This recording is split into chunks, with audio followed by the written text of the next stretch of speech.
Hello, everybody. Welcome to the Elevate Your Soul podcast. Today, I have a very interesting interview with the beautiful Hannah Joy. Hannah is a spirit conduit and an intuitive healing coach who supports intuitive and empathetic souls to navigate their sensitives through spiritual mentorship and activation to find joy, purpose, and fulfillment in their lives. Her mission is to revolutionize the way we look at mental health by having the spiritual and emotional body recognized and considered.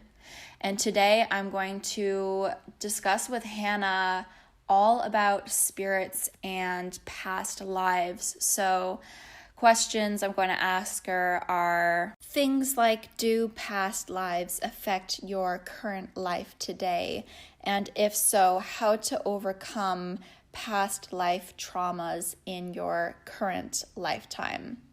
In our past lives, could we be animals or plants or anything other than just humans? We talk about twin flames, your pets, and your pets having a past life, meeting people in this lifetime that you knew in your past life, how to develop your own psychic abilities, and so much more. I hope you guys enjoy the episode.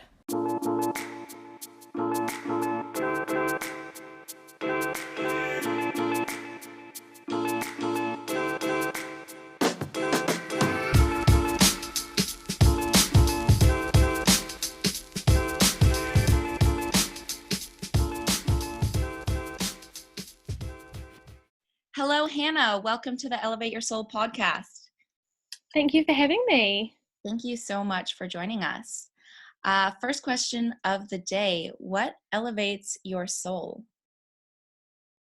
Definitely my connection to spirit, like recognizing that I'm more than just like a soul in a physical body. I'm connected to much, much more. Yep. Yeah, Okay, that awesome. would be the major one. Awesome. Can you tell us about yourself and your story? Yeah, I guess I the know main... you have quite an interesting story. Like my mom has told me little bits and pieces, but when she knew I was interviewing you on the podcast today, she's like, "Oh, definitely tell her to say her story and how she got it." Yeah, there's so many different layers to the story, but the main, I guess, like chapter that comes to mind is you can dive into detail because I think it's pretty fascinating. I think the listeners will be really interested. Yeah. If you want. Yeah, totally. So, I mean, like the first component that comes to mind is my mental health journey. And I went through quite a significant spiritual Kundalini awakening at the start of 2009. Yeah. Where a lot of my gifts came online, but I shared them with people that weren't particularly open. Right. And I ended up being taken to emergency psychiatric, and then I spent 5 days in a psychiatric facility.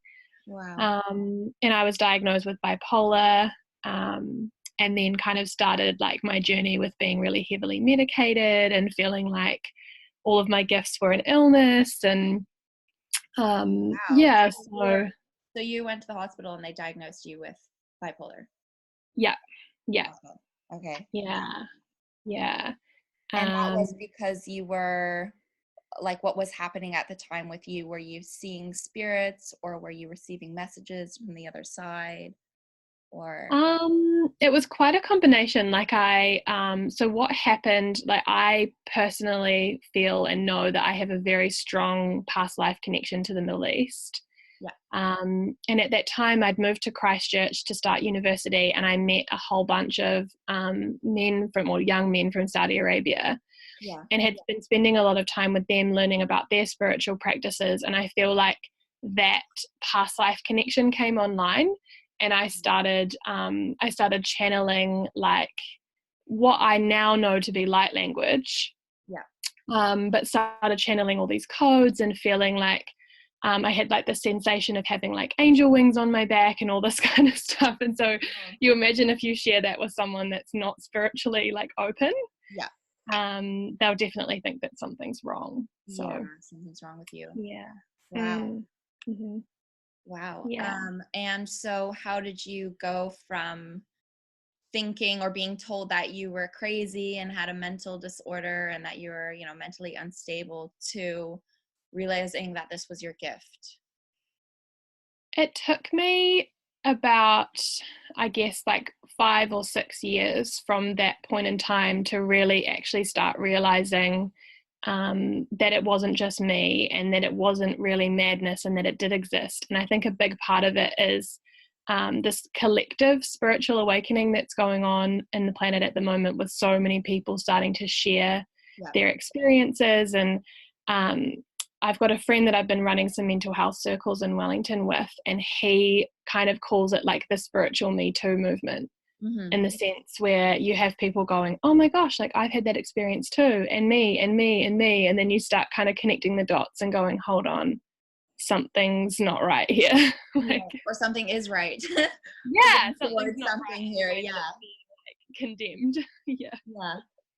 Wow, I love Yeah. that. And it's also, there's like a movement of people wanting and starting to get in touch with their spiritual side as well. So not only are people realizing like, oh wow, I do have a gift, or there is something greater than me out there. And yeah, people are starting to actually do these practices that is getting them more in touch with themselves and with their spirituality and their intuition, and I guess you could say their sensitive side. Yeah. And picking up on different things. Yeah. Yeah. So interesting. Can you tell us what exactly a past life is, and if so, how do they affect our lives today in this Great lifetime? question. Well, first of all, when I'm talking about past lives, I like to really paint a picture of how my spiritual awareness has kind of made me look at the concept of time. So often, we look at time as being this linear, straight line thing. Whereas for me, how when I say they, I mean like spirit, how they've been communicating it to me and to a lot of other people is that it's more like the shape of a spiral. And so we can have like different sections or different parts of our soul that are activated in previous lifetimes or other points in time. Right. So for example, like what tends to happen if someone has a twin flame connection or a really like significant connection with a soul that they've just met and they don't understand the intensity of it. Yeah. What I've come to understand is that it can be your soul meeting a soul that you're connected with in another lifetime, like on a similar kind of wavelength, if that makes sense. Yes, totally. Yeah, but I guess the ways that they can affect us are, someone described it to me really well the other week, that it's essentially like the vibration of sound. So if you have like painful experiences or really triggering experiences in past lives, that vibration gets trapped like in we call it like your soul body. Right. So instead of like your physical body that you're in now, it's more like the library of your soul. And so it kind of, is there also such thing as like an emotional body as well, right? yeah, you've got like Okay. your emotional body, your spiritual or soul body, yeah. And of course the physical. So like that trapping causes like a trauma or a reaction, and it's one of the main reasons that we have particular like forms of self-sabotage in these lifetimes, but we're not always aware of why we have these really like knee-jerk reactions to things until we go into that library and start to heal them. Right. And when you say go into that library, do you mean like actually for us to get in touch with our past life? Yes. Yeah. And does that mean life or lives? So like how many lives are we talking about? It really depends on like the age of the soul and the feeling of the soul. And to me, like I liken it to, if anyone's ever experienced like emotional freedom technique or tapping or different forms of hypnosis, like it's best to kind of work on one lifetime or one experience at a time, so as not to kind of overwhelm the healing process. Yes. Yeah. Because So, you can have like quite significant like bodily reactions to the healing as well. Mm. wow.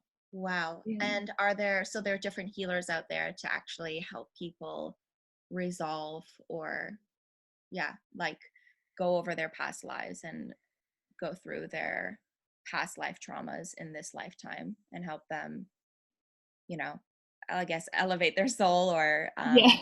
grow their spirit more, grow their soul. Um, yeah, like so if someone is getting triggered in this lifetime and it has to do with one of their past lives, like how exactly does that work? Like if someone feels right now that they're listening to this and they're like, oh my gosh, I think there's like this one area or this one person in my life that I knew in a past life, and how do I get over this like trauma and these like intense feelings and emotions or triggering that I'm having in this lifetime? Like who could you recommend for people who are in New Zealand, for example, or There's to go, or is there any yeah. online websites or? There's an amazing woman in New Zealand who I did my training under last year called Yeah. Chris Wilson.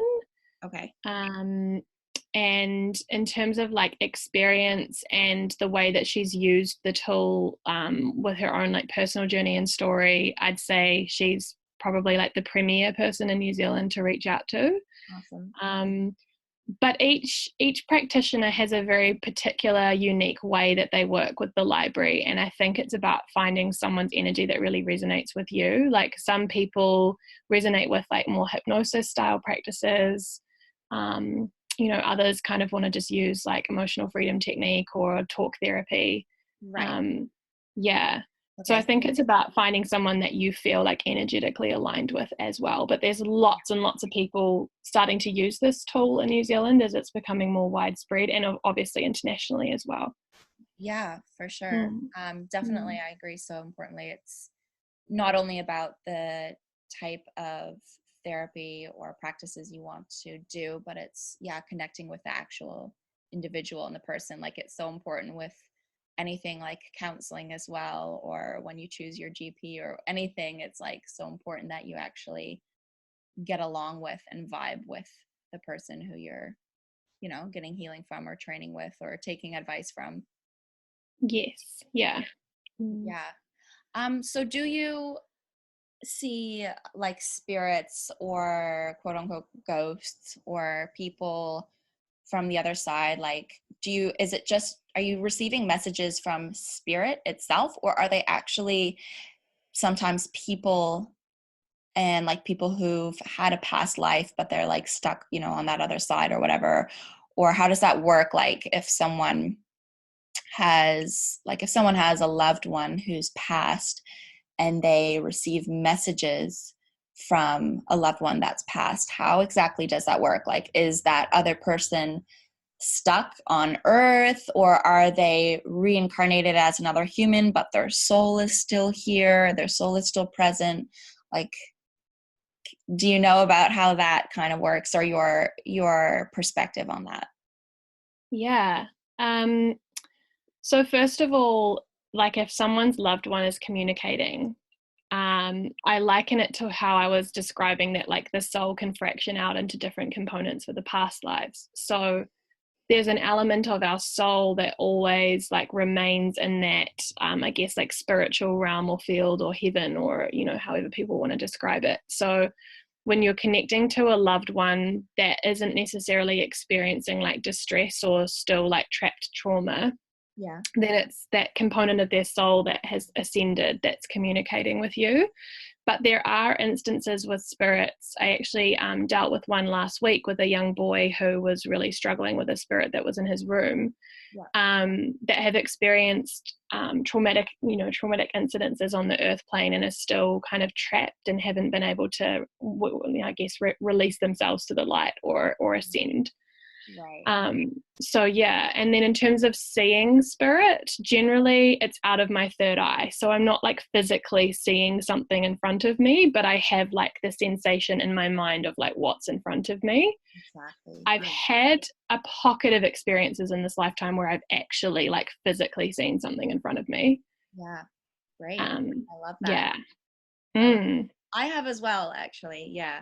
Oh, Never, cool. never like a person in detail, but kind of when I was younger, I was in my bedroom and I was lying down at night, and it was kind of that like lighting where the moon's shining in your room, so you can see like the shapes of where your dresser is, or like the things that are like lying around your room. You can kind of like see the shadows, and I saw like a mother holding like a little boy's hand in the corner of my room. So like I was guessing it was like a mother and son, but I would have been about 7 or 8, and I just saw them like standing in the corner of my room, and I just like called out like, "Mom, someone's in my room!" And then one Wow. time as well, I saw like a shadow, and that was actually moving, and that was against a wall as well. And that was just like, it wasn't a blurry shadow though. It was like very, very visible to, it would have been a girl, maybe not super young, but kind of like teenager or whatever, with like long hair, and her hair was kind of moving around. I could see the shadows of her hair and stuff as she was walking. So that was interesting, but I wanted to keep that connection because I've had experiences quite a lot when I was a child of also hearing voices, which yeah, that can sound like I'm crazy as well, but directly, like not hearing them in my head, like hearing them from another room in the house, or like hearing two Mm. people having a conversation, and sometimes it sounded like even an argument, like two people arguing upstairs when I was downstairs in the house, or things being shuffled around in the house when I was home alone. And I've wanted to keep that connection, but the last time I had an encounter with something like that, I would have been about 12, I think. I Mm. wanted to keep that, but I kind of like lost it, I think. Yeah. But I still feel like I have a very strong intuition, and I'm very sensitive to energies, but I no longer like see or hear like those direct, really obvious signs that, a spirit's in the room or something. Yeah. Yeah. Yeah. And Mm. so, did you have that as a child, or is this something that you've only experienced more in your adult life? No, I definitely had it as a child. I was like pretty much like online from the moment that I was born. Okay. And like my mom and my aunties say that I used to just babble to things just in the back of the car, and just like I was an only child, but I was not alone, like constantly like talking to people. Yeah.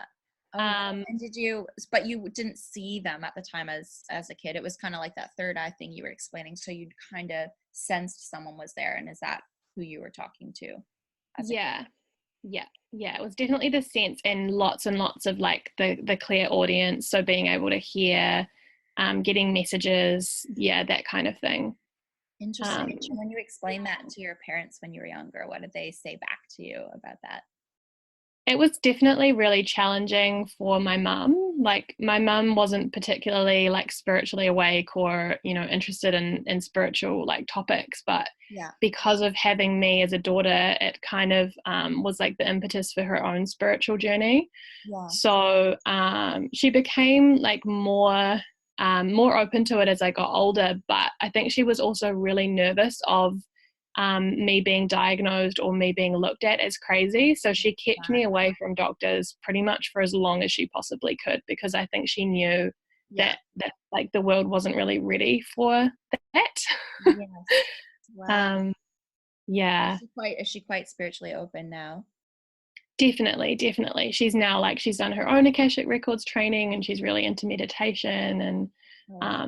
lots of spiritual stuff. But I think it was more like her wanting to protect me, Yes, um, and not really knowing how to handle it. for sure. Yeah, For sure. yeah. Also, Mm. another question about the past lives. So, do you see us, like, if we're in this lifetime, we're a human, have we had past lives recently where we've been an animal, or is it, if it's more recent, have we always been just human, or have some of us been, like a dolphin or a whale or something in our past? Yeah, that's a really good question. I've definitely tapped into those past lives for people as well.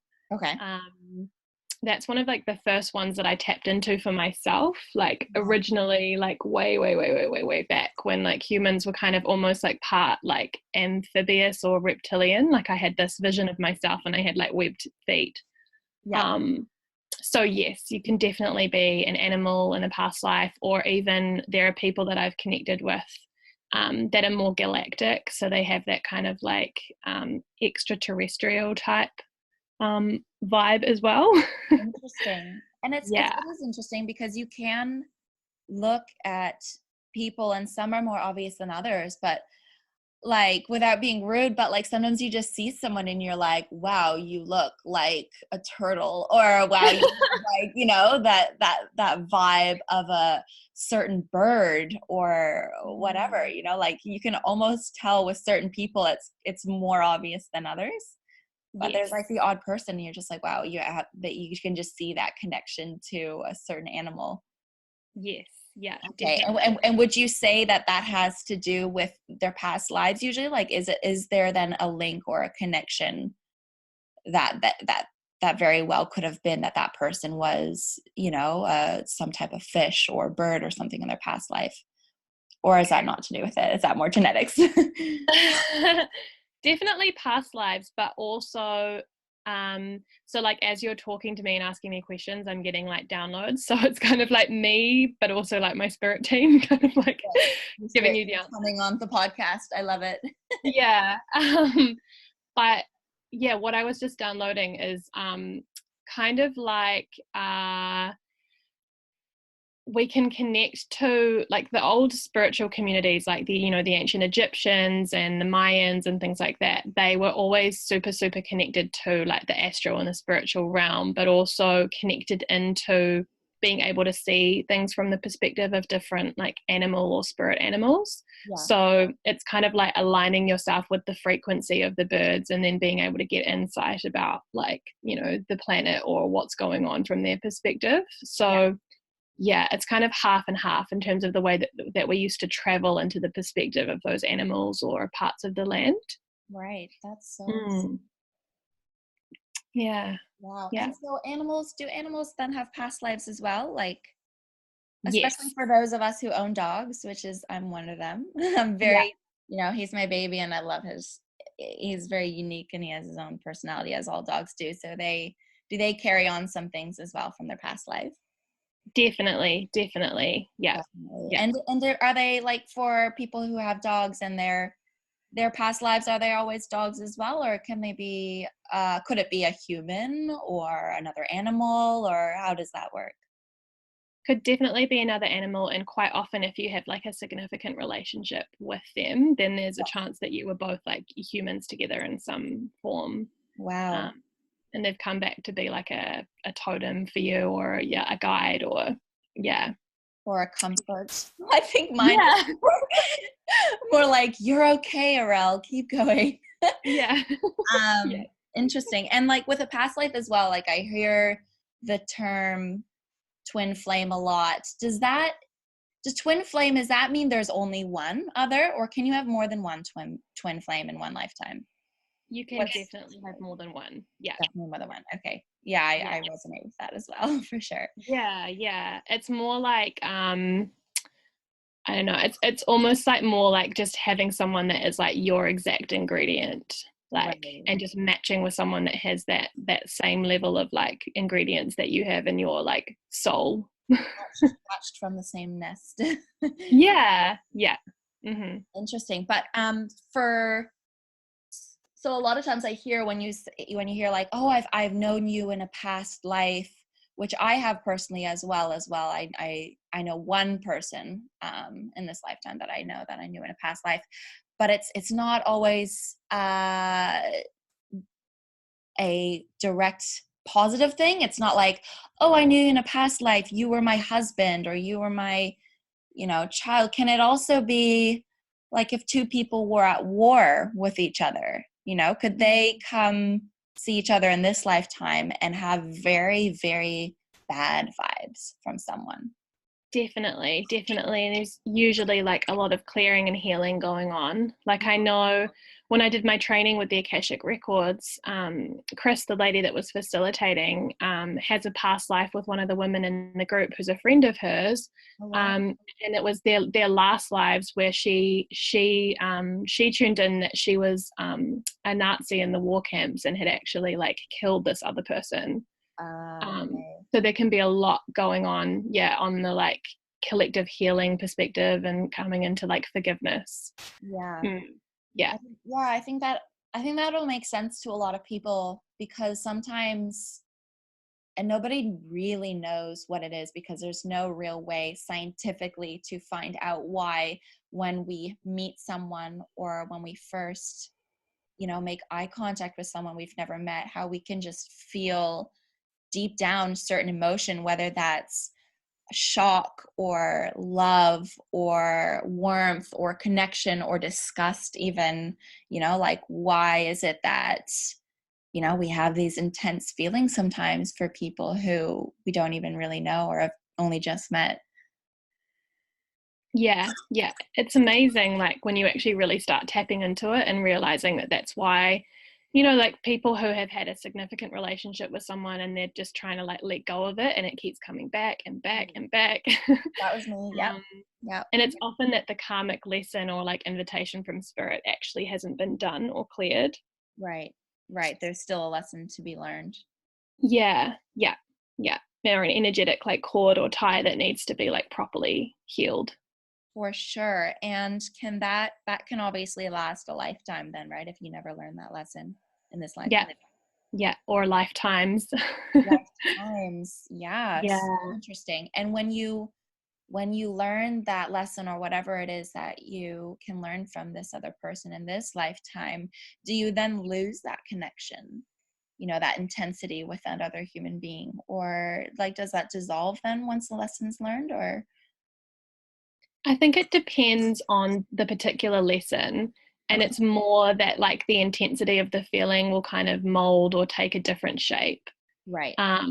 I think the difficulty sometimes with these lessons is, and this is what often happens when I like talk to people about twin flame connections, is they want to go through the journey of actually going through like what the souls are wanting to do to evolve past the thing, Yeah. but the other person is just totally like not on board or not aware, and so it creates this like tension and friction, and the Yeah. other person's still like energetically holding on, and you're like, come on, like get with the program. Yes, or they're not spiritual and you're like, I knew you in a past lifetime, and they're like, you're going crazy. Yeah, yeah, yeah. Wow. Mm-hmm. Yeah, I've definitely experienced that for myself, and it's very frustrating. Yeah, yeah. Oh, I'm with you on that. I can understand as well. Yeah.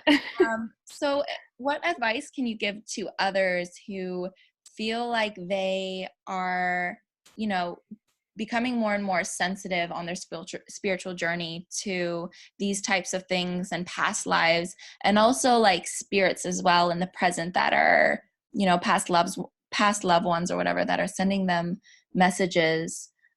And yeah, for people who are sensing that and maybe don't have that community, like maybe their family is not spiritual at all, or they don't have friends in the spiritual community and they just feel like they're alone or that they might be going crazy, like what advice could you give for those kind of people?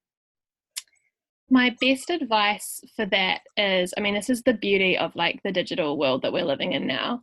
Even if you don't have a community in your local like environment, finding a group or finding a teacher that you resonate with, and just looking at different videos or different pieces of information, whether it's on YouTube or listening to an audiobook or whatever you resonate with, Yeah. and then kind of following the path of the first person that you really align with. Like Right. for me, a couple of years ago, I knew that I needed to leave the corporate world and just really like commit to this journey. And I spent about a couple of months kind of watching people from the distance and sort of trying to find someone that I aligned with. And then I found my mentor, Jessica Reed, and signed on with her. And she's just introduced me to so many like soul family type relationships That's through her beautiful. connections. Yeah. Yeah. Yeah. Oh wow, I love that. And you found her how then? Was that online or in person or through a group or? It was really weirdly intuitively guided. Like I just got this like clear cognizant like message from spirit one day that was like, go through your mum's mutual friends. Like it was just really weird. And so I just listened and just did it. And I just saw her picture. And it was kind of like, not in a twin flame sense, but like when you see someone's photo and you just immediately, you just have this knowing, like I'm supposed to connect with this person. Yeah. And then, I jumped on her website and immediately I just knew, like, I just had that. It's kind of like your body can give you a physical reaction, kind of like muscle testing, but like your body will literally like jerk forward. For sure. Yeah. Yeah. For me, it's also like, if it's not like a jerk or a pull, it's almost like a lightness feeling. Like my whole body just like lifts, and it's just like this feeling like from deep within, like from the root chakra, of just like enjoyment, like just joy, like pure bliss, like, and then you're like, okay, I really want to get to know this person. Yeah. I love that. And how, for people who are evolving their spiritual side and their senses, what advice can you give them to master their gift of like psychic abilities or reading or receiving messages from the other side and spirits? There's two things that come to mind. First of all, the first is obviously like starting with a meditation practice and having time where you're switching off from all of like the external stimuli. So, having like half an hour a day or an hour a day, how much you can commit to just have space with yourself and to sit with your thoughts. But one of the biggest blocks that we can experience, going back to the past life thing, is that a lot of us have experienced past life like traumas of being burned as a witch, or like whatever went down where we were told that we were not allowed to practice our gifts. Right. So you can, on like a conscious level, be like, yeah, like I want to do this, and your soul body and everything else is just like, no. So finding someone that can support you with that, or looking into that and actually like looking at other people who have expanded from that experience would be like the thing that I would put alongside the meditative practice. All right. Interesting. I was like getting close to wrapping this up, but then you just said something which I think is very fascinating and the listeners could find really interesting as well. When you said like the witches that were burned at the stake, can you tell us a little bit about that and your experience or visions or messages that you had from that time era and what that was like? And for people who, don't know anything about this stuff, how can you explain that to them? Try and put it into human terms. Like easy understanding. Dumb it down a little bit. Spirituality for dummies, but not for dummies. Exactly. Or newbies. I guess when we think about like the last 600, 700 years, a lot of it has been like disempowerment and oppression of the collective having the gifts and wanting like the 1% to know all of the like, abundant manifestation kind of power. Exactly. So it's not always necessarily like, the traditional like being burned as a witch, but it might be more being a woman and being in like a really like repressive religious community or something, where being in touch with your intuition was just immediately shut down. And so that's why like 99.9% of people that come to me that are experiencing blocks in their intuition, they will have some kind of connection to feeling like it's unsafe. So when you mentioned the root chakra before, it's usually like straight up root chakra stuff going on in terms of like, actually, I need to keep myself safe. Yes. So that's our instinct, right? First and foremost is safety. Yeah. And so it's kind of, it's communicating to, because what goes on with these particular past lives is if you don't start working on the healing practices of this stuff, your soul body just holds on to your most recent traumatic experience. Like its job is to keep you safe.